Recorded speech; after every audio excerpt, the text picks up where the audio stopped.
Bismillahirrahmanirrahim. Assalamu alaikum viewers, how are you? I hope everything is fine.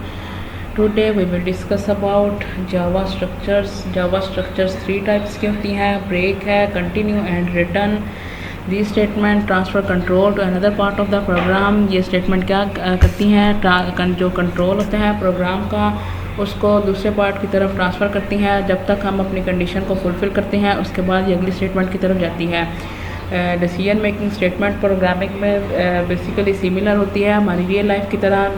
Programming में ये होता है कि हमने कोई कंडीशन ली है, हमने वी फेस सम सिचुएशंस, हमारे पास कुछ सिचुएशन होती हैं where we want a certain block of code. हम क्या करते हैं, एक ब्लॉक ले लेते हैं कोड का, उसको हम तब तक एग्जीक्यूट करते रहते हैं जब तक कि वो हमारी स्पेसिफिक कंडीशन को फुलफ़िल नहीं कर लेता।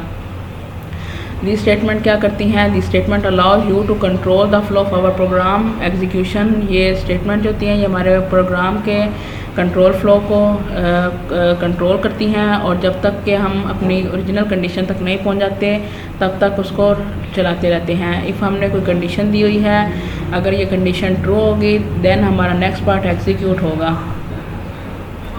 ब्रेक स्टेटमेंट हमने लगाई है, इसके दो यूजेस हम बताते हैं। When the programming statement is encountered inside the loop, जब हम ब्रेक स्टेटमेंट को लूप के इनसाइड यूज़ करते हैं तो हमारा प्रोग्राम जो होता है वो डायरेक्टली टर्मिनेट हो जाता है।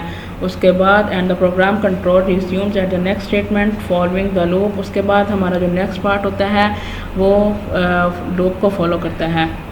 It can be use to terminate a case in the switch statement. Switch statement हम यूज़ करते हैं, उसमें हम केस बनाते हैं। तो ब्रेक स्टेटमेंट को हम स्विच स्टेटमेंट में केस को टर्मिनेट करने के लिए भी यूज़ कर सकते हैं।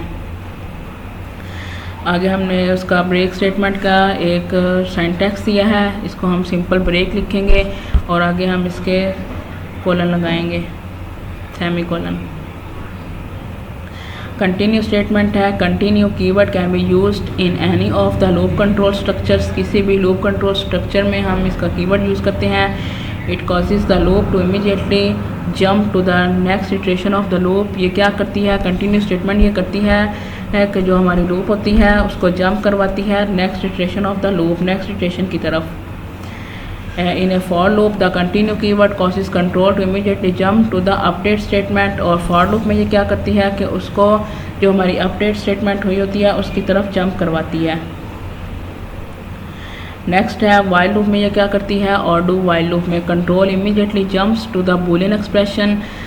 कंट्रोल ये क्या करती है, boolean expression control immediately jumps to the boolean expression while loop. और डू वाइल लूप में ये कंट्रोल को जंप करवाती है to the boolean expression, direct boolean expression की तरफ ये जंप करवाती है।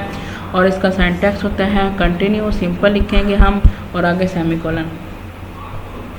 नेक्स्ट है हमारे पास रिटर्न स्टेटमेंट है, a method to the code that invoked it when it complete all the statement in the method. ये हमारे मेथड में जितनी भी स्टेटमेंट होती है उसको कंप्लीट करती है। रीचेज अ रिटर्न स्टेटमेंट, ये हमारे स्टेटमेंट के रिटर्न तक पहुंचती है और थ्रोज एन एक्सेप्शन, और इसमें एक्सेप्शन क्रिएट करती है। एक्सेप्शन के बारे में हम अपनी आने वाली नेक्स्ट वीडियोस में पढ़ेंगे। Thanks for watching.